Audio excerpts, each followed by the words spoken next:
Good afternoon, everyone. Good morning as well for those of you who are still in the morning time. Thank you all for being here, and also thank you to Business Club Africa for providing the space so that we can discuss the confluence of 4IR technologies in agriculture. As UNITA, we're obviously coming at it from the angle of how to promote inclusive and sustainable industrial development.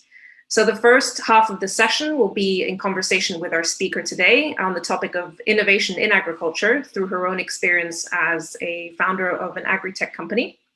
And the second part, we'd love to hear from the audience. So whether you want to share your experiences live or by putting your comments and questions in the chat, we're more than happy to hear you and see your comments.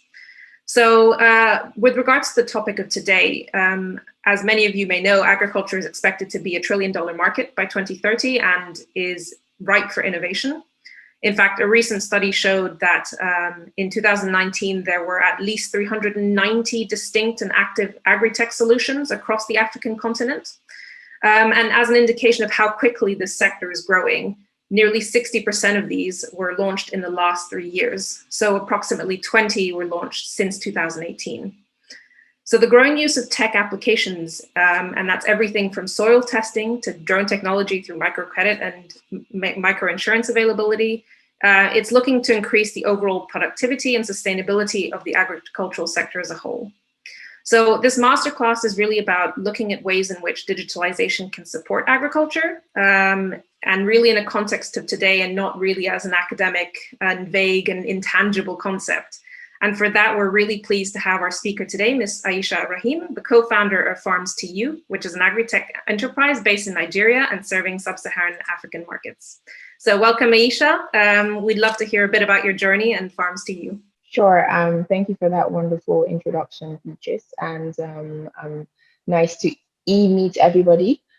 So as Beatrice said, I'm co-founder of Farms to You based out here in Nigeria. And Farms to You is a digital platform that essentially seeks to make the decision of moving from, say, for instance, you're trying to figure out everyone is talking about agriculture, but how can I actually get in there?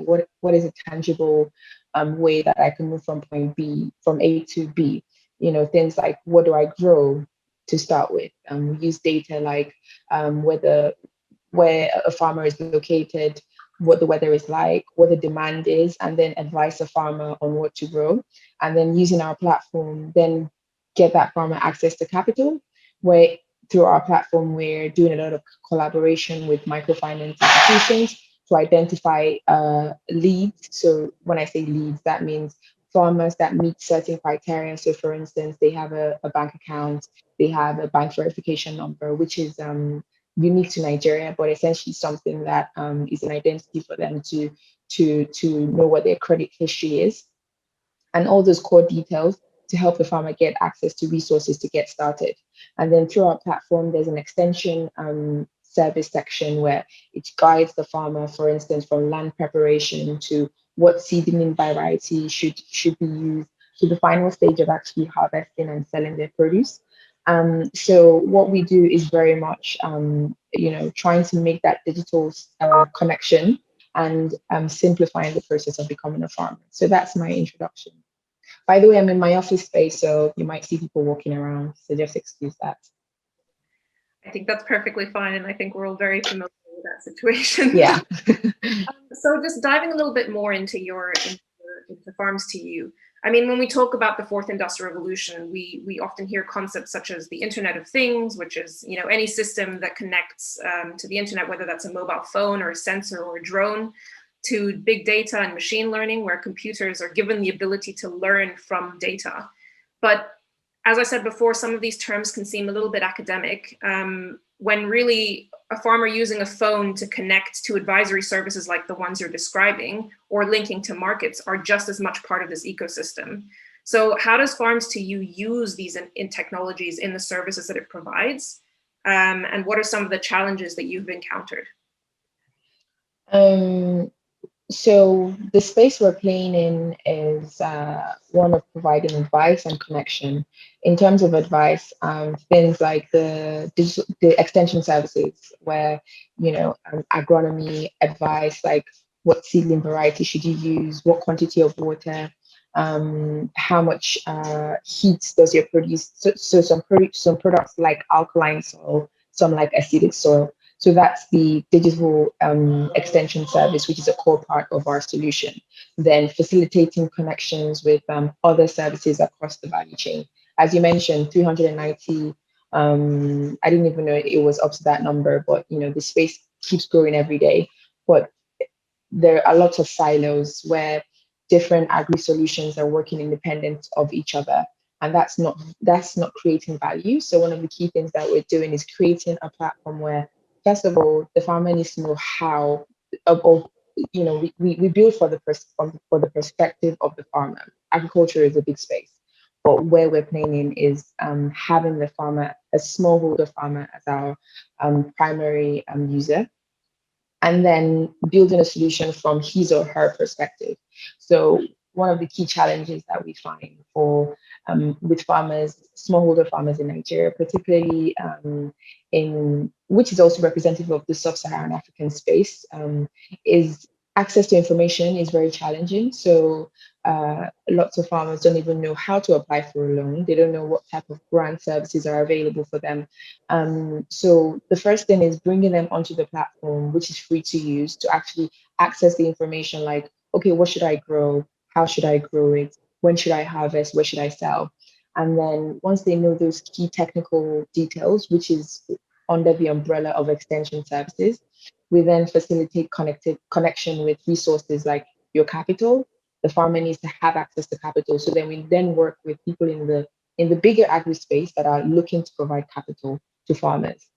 Your inputs as well. We then work in the bigger agri space and connect the farmers with input providers like your East West Seeds, tractor rental as well. There's a company called Hello Tractor where through the Farms to You platform, depends. So as I mentioned, the digital extension service is our core solution. And that means that there are a number of different stages in a farming life cycle. To put it into context, I'm Aisha, I want to grow maize. So before I start growing maize, I need to prepare my land. If I don't have a tractor, it means I need, and I can't afford to buy one. What's the solution for me? Something like Hello Tractor or Trotro Tractor is a solution that you can look into. And through the Pharmacy platform, it's kind of like the technology is called API, which is, if you think about it, like a doorway between our solution and those are the solutions I mentioned. The farmer is able to then say, okay, I'm going to rent my tractor. Now the tractor has been rented to plow or harrow your field. The next stage is, actually getting seedlings to grow. So then you have someone like East West Seeds who provide vegetable seedlings, getting the right variety, farms to you through the platform, is then able to give access to the user. Aisha growing knows that, okay, I can get this is the seeding variety I need, and then I put that in the soil, I start growing. And then you go through the other stages, for instance, insect control, pest control, putting fertilizer on your soil, until you get to the harvest stage. When you harvest, ideally you want to sell or store to avoid your produce getting spoiled. And then that's where we then work with FMCG companies and buyers to either offtake the farmer's produce. So if the farmer can't sell, they can't keep it on the farm. Otherwise, it will spoil. And farmers, especially smallholder farmers, typically don't have silos where they can store their maize grains. So again, through the FarmSteve platform, you can have access to another solution called Afex. Afex is commodities aggregator based in Nigeria that have lots of storage facilities across the country where the farmer can actually see where's the closest storage facility to me. Okay, I can store my produce here. So our aim is to just simplify the entire process and really just make it, even if you've never farmed before, by picking up our digital platform, which you can access, at app.farms2u, FARMZ, the number two, the letter u.com, so that you can actually put it into context.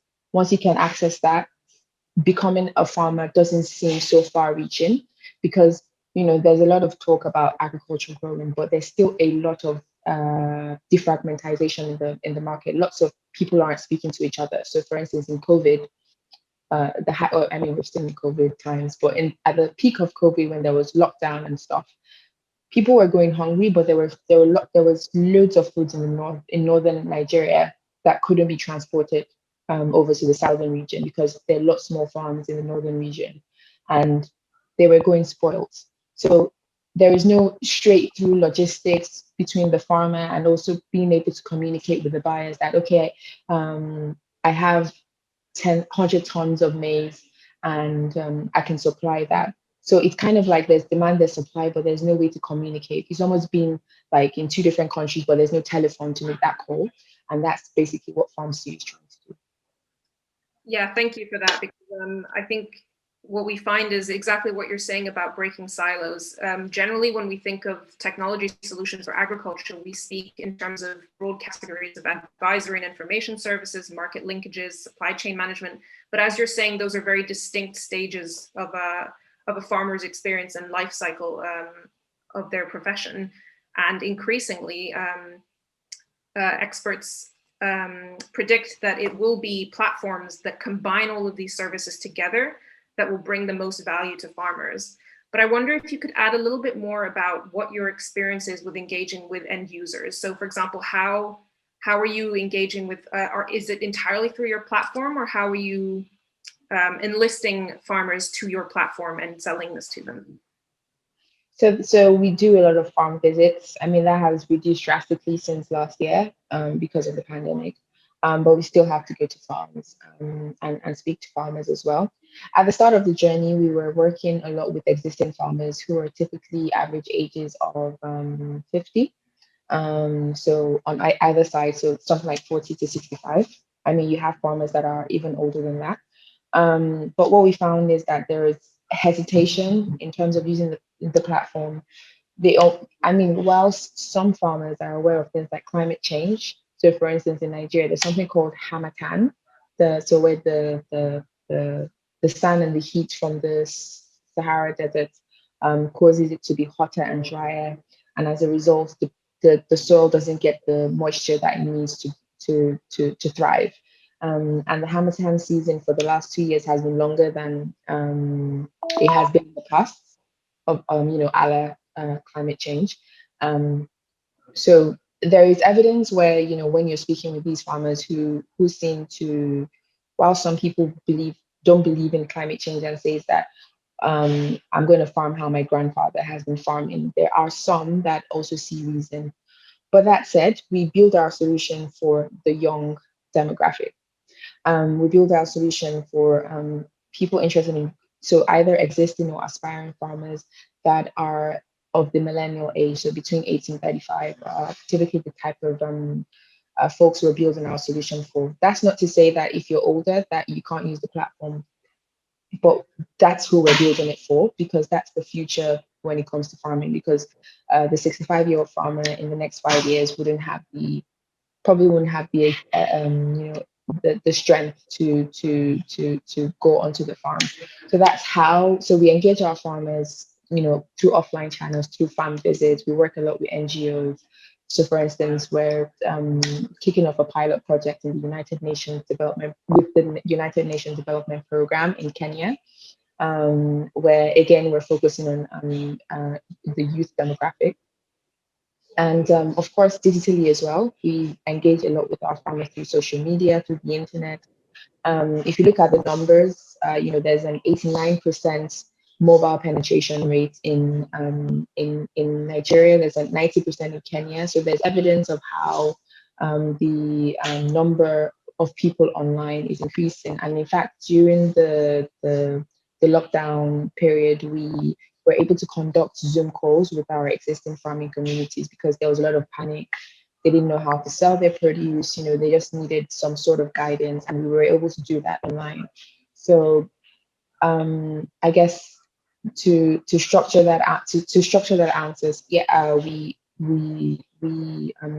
engage our farmers through online and offline channels, and we build a product for the young farmers. That's not to say we're excluding older farmers, but that's who we're building for. You'd see that when you go onto our website, where we're really trying to change the narrative that farming is something for an old, uneducated, poor person, which is very much the notion when it comes to farming in sub-Saharan Africa. But it's not true. In lots of Western countries, there are lots of people that have made lots of money from, farming. What Netherlands is a country that can be fit in. You can fit the whole of Netherlands in one of Nigeria's states, Niger State, and yet the Netherlands is the second highest exporter of food. So to think that a state in, so to put into context, there are 36 states in Nigeria. You can fit the Netherlands into one state in Nigeria, and that state in another country is the second largest exporter globally. It just shows you what you could do if you work more effectively, and more intelligently. Absolutely, and thank you for that. I think recently the African Union Commission was saying something along the same lines, where an aging population in the agricultural sector is actually something that needs to be remedied by making the sector more attractive to young people. And that's something, for example, that we work with on at UNIDO. But how important have you found it, is digital literacy to those end users? For example, do you find that you're adapting your service to a certain level of digital literacy, or can you explain that a bit more for me? So that's from the design perspective. The platform is very simple to use. So they're very so it's if you visit the platform app.farms to you again, you get in there and the user interaction, the user experience is just very um it's in a way where it's our job to make sure that when our user logs onto our platform, they know where to go. So that's from so we have that user experience in the back of our mind, that how do you make it easy for a person to go onto a page and they know that this is the form I need to go to click yes, this is the form I need to go to click no. Don't make it overly complicated. If you make it overly complicated, you overwhelm people and they run away. um, Things like social media platforms like Facebook and Twitter, in a way, by using those platforms, you're actually developing your digital literacy, because you know how to navigate those pages. By the simple nature of actually just having a phone and being able to go onto the internet and being able to search things, you're building up skills of how do I navigate, how do I use Twitter as an example. How do I write a message in a very succinct way that I can? How can I write a tweet in a succinct way that I can communicate my message? You don't think of it in that way, but that's kind of learning how to paraphrase. So we build our solution with the mind of the user experience, where how do we simplify things? It's not about training people. You don't need to. You shouldn't build a solution that you then need to go train people on, but build it in a way where it's just it's so simple that not that anyone is stupid, but you could literally, anyone could use it. So that's the approach we go for, as opposed to building something that is so technical and then you have to start training people on how to use it. I hope that answers the question. It does, absolutely. And if you look at some of the numbers for the number of registered users of such agri-tech services, I think there's something like 33 million users in total, by different estimates and different methodologies, of course, but something like less than half are actually engaged users and actively use those services. Mm-hmm. There is a certain initial step for people to get engaged with the technologies and then to use them in their own production. So I think that's a very important point. I think we've ended the first part of the session, so I'm keen to open the floor to anyone that might have any additional thoughts. For example, there's already a question from OTS. I'm sorry, that's just the name I see on Zoom, but they say that the tool that is proposed, the tool you propose is sized for medium and large farmers. Does it fit to small farmers as they constitute the main share of agriculture? Yes. So just to clarify, no, we're not building for medium scale farmers. We're building for smallholder farmers with average land sizes of 5 hectares of land. So it's not, and that makes up 80% of farmers across sub-Saharan African region. So that's who we're building for, not for the medium scale guys. If there are any other questions from the audience, please feel free to raise your hand and we can call on you live. We'll also continue to put them in the chat. In the meantime, I have an additional question for you in terms of where do you think that this sector is headed, and how those innovative technologies will look like in the coming years, and maybe what kinds of bottlenecks you found exist? So some very significant bottlenecks that can make or break the advancement of agriculture is access to internet services. So you find that in rural areas that the internet service is not as reliable as in the urban areas. So that's a challenge. However, you have things like LoRaWAN, which is a hardware device. It's called long range. It's for long range. Uh, it's a long range device to enhance internet connectivity.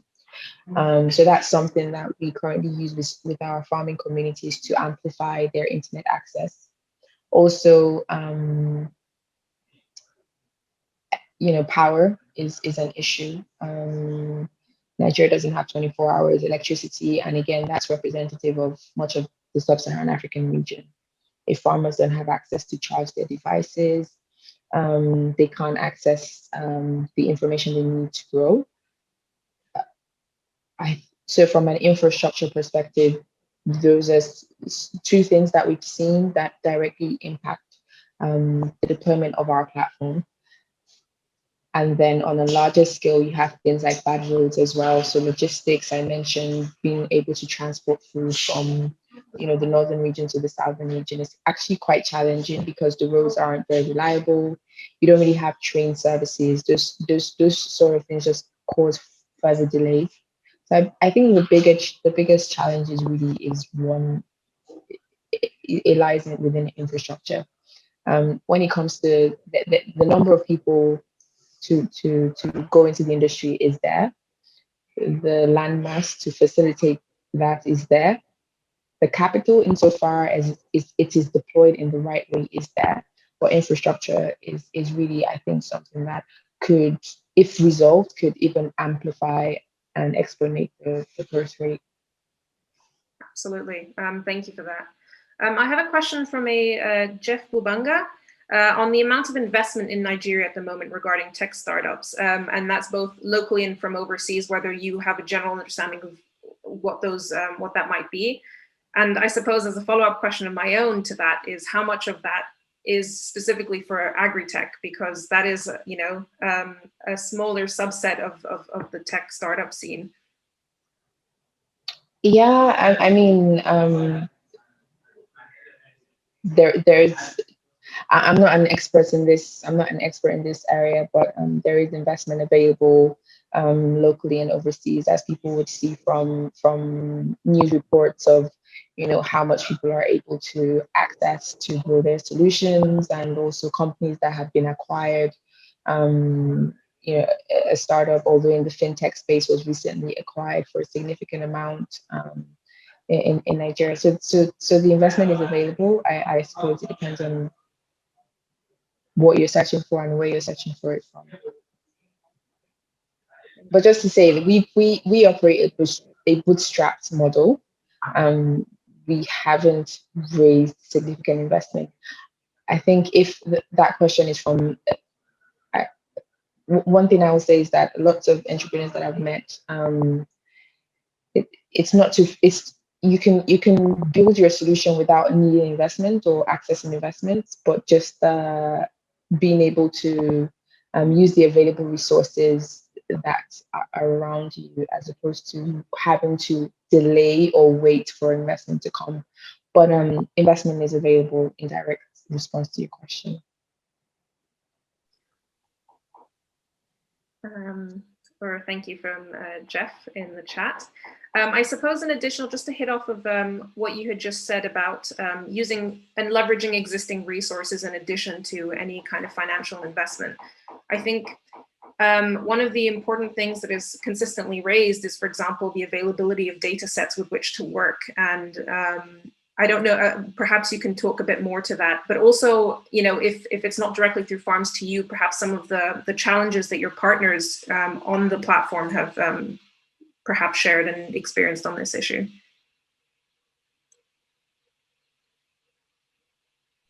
So we access data from open and proprietary sources. Open data from government officials, for instance, government have records of data.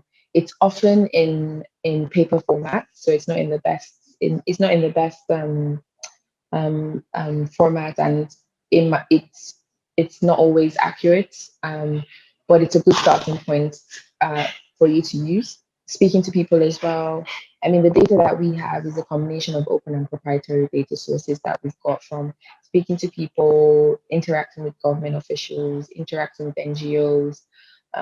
There's a lot of data by local offices. So, for instance, UNDP has local offices in a lot of countries across the continent, as does WFP, and NGOs that have a long-standing history as well. They have data sources that you can use, and of course, data is not always a true reflection of the actual events, but at least they provide trends that you can test. So it's like you get a data source, you test the hypothesis that data source poses, and then you change your hypothesis based on the actual, if that makes sense. So, and from our users' perspective, they don't need to be disturbed with complex nature of data, right? They just need answers to the question, and they just need to access the resources they need. So it's our job to make sure the information that we're providing to them is based on data that is as accurate as we can get. Rui Levy, who's asking how to involve young people and entrepreneurs in innovation for IR and agriculture, not just as service and product providers, but as the clients and the end users. So any specific strategies, perhaps? Is that generally? So how to involve young people in innovation? I mean, I guess research solutions that are tailored to young people. So, for instance, FarmStreet is providing a platform which is free to use for existing and aspiring farmers to scale their productivity and access more resources to grow. So I think it's a case of just doing the research and trying to find the information that would guide you right. I don't know if that answers the question, but yeah, research. So that's a very broad question, but it's like, what are your interests? And then just research who is providing or who is meeting those interests, and start to build relationships with them, or see how you can access the services. Yeah, I think as an additional question, I suppose, is how, because I mean, technology and its interaction with agriculture makes that sector more attractive to young people. But how do you go about specifically making young people aware that is now, like, for example, how do you make them aware of your service and how it can influence their own agricultural sector? So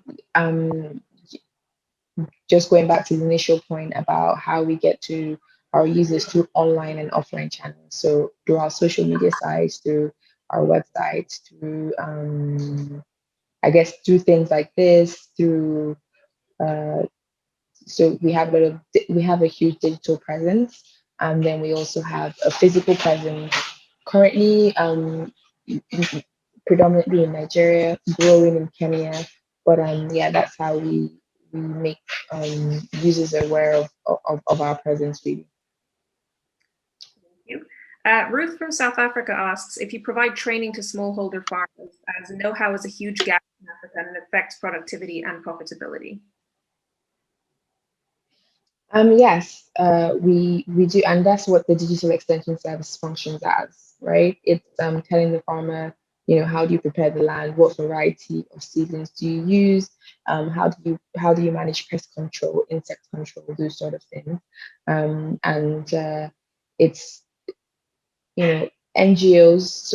So I'll talk about a program that has been in Nigeria for 20 years. It's called Fadama, and it was a World Bank sponsored project. And a lot of what they did was like in-person trainings and capacity building sessions. And these things are, there are lots of similar programs across the continent, but how effective are they? It's not about speaking to people, getting a bunch of people and speaking to them once and then going back 3 months later. It's about continuously giving them access to information so that they're always, they're on the farm, they refer to the farms to the platform, and they see, okay, this is the current stage I'm at the land preparation stage, this is what I need to do. Okay, I'm having this pest issue, this is what I need to do. So with that's the beauty of technology. You don't need to, your learning cycle is what's the word, it's continuous. It's not like it's a start stop type staggered thing, but it's a continuous process depending on how. So the farmer has control of how frequently they want to train and they want to learn, and that's one thing that the platform does. Apart from that, we actually also have we don't have, we only just started that this year, but we are now running like masterclass sessions where we speak to farmers about, for instance, how do they improve their chances of getting loans? Because when we provided that feature of farmers getting access to capital, a lot of the farmers that signed up weren't actually eligible because they didn't have a digital footprint, they didn't have collateral, they didn't have a good community standing where the microfinance banks didn't feel comfortable or confident that those farmers would pay back. So now we're having sessions where we are speaking to farmers that how can you actually build up your credit profile so that when you go to a bank and you want to say that you want to request a loan to scale your farming operations, they actually have the evidence and confidence that you will pay back. That's fascinating, and actually, in a lot of ways, that means you're filling in the last mile between the farmers and the other services to which they have access. I wonder if you could talk a little bit more, perhaps, about the partnerships that you have developed, because effectively, it's almost like you've created a cluster of very well-known names who are really making a difference in this space, and how that process went about. Yeah, sure. I mean, we have a huge support ecosystem that comprises of NGOs, some of whom I've mentioned, also academia. So we work with professors from Wageningen University, Netherlands, which is like your Stanford for technology when it comes to agriculture. They have amazing technology of how to revolutionize agriculture, and and research as well, like your CGIAR and your IITA, those type of institutions. They're a core part of our ecosystem, and those partnerships were created by. There's a lot of sharing, knowledge sharing, because we're not building the solution at farms to you in absence of what's happening in the market. So speaking a lot to researchers, what kind of challenges are they finding? So for instance, one of the reasons why the yields of seedlings in Nigeria is quite low is because the culture breeding process is actually not done. There isn't a huge culture breeding process done locally. So it's almost like seeds are being bred for like a different climate and then being brought over. Of course, it's not going to perform as well. So it's like being able to speak to those sort of people and starting to build like a wider understanding and creating an ecosystem, because that's something that is lacking locally, and when I say, or rather regionally across sub-Saharan Africa, where there isn't an ecosystem, a cohesion across different like researchers and private sector, public sector when it comes to agriculture. So I give an example of telecommunications in Nigeria, for instance. The people like MTN, Airtel, or rather companies like MTN, Airtel, Etisalat, they work together. So in terms of, okay, we need to build some, like all these long poles they have to, I think they're called masts, and they work together to enhance the infrastructure so that they can sell better telecommunication. You don't really find that kind of collaboration when it comes to the agricultural space, and which is something that we're trying to do by working with research, by working with by being private sector, and also working with the government as well. So hopefully that answers your question. Yeah, that was perfect. I'm really fascinated by your work with Farms to Use. So I guess we have 2 minutes left. I think I will ask one final question, perhaps of, no, we have one additional question on whether your company, or I suppose any of the partners with which you work on Farms to You, is using AI. So I try to avoid using buzzwords, because what does the AI mean? Artificial intelligence, like it's within that you have machine learning, you have things like deep learning methods. So it's a very broad umbrella. So I wouldn't say we use AI. However, we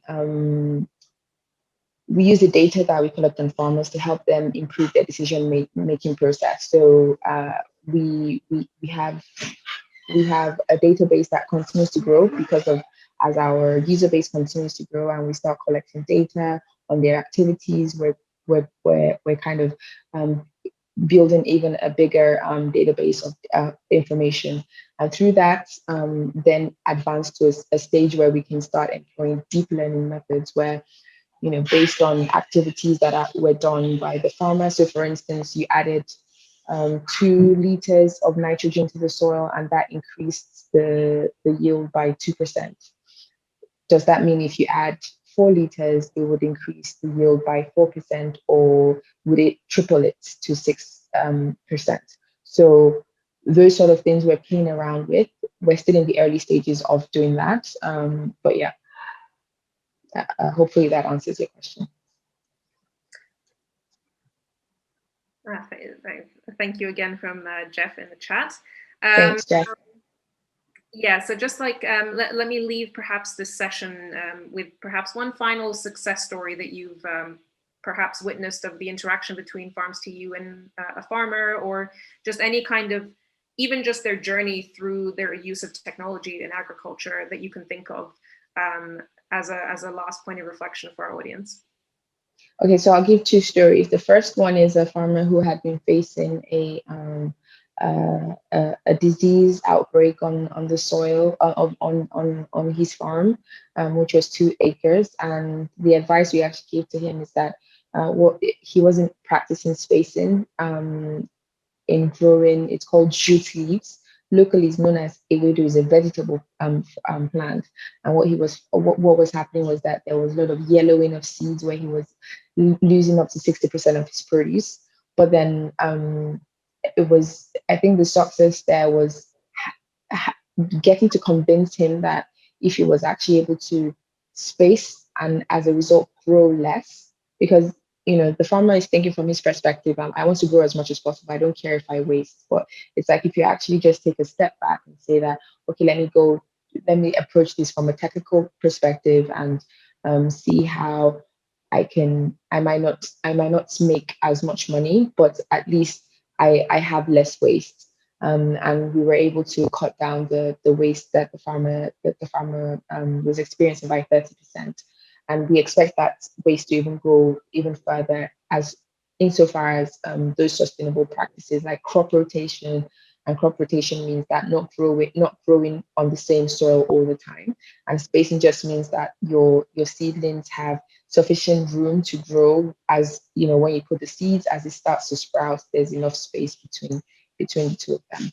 And then the second one is getting some farmers access to finance. So we were able to get the farmers history of the produce that he had sold in the past, and also getting his correct identification documents as well, and able to successfully get him a loan process with the microfinance bank. I think those are 2 success stories, and we hope to have more soon. Perfect. Thank you so much for that. With that, we conclude our session. Feel free to continue the discussions in the session chat on the website for the forum. And thank you so much, Aisha, for this really enlightening session, and all the best with Farms. All right. It was a pleasure chatting with you, Beatrice. Thank you.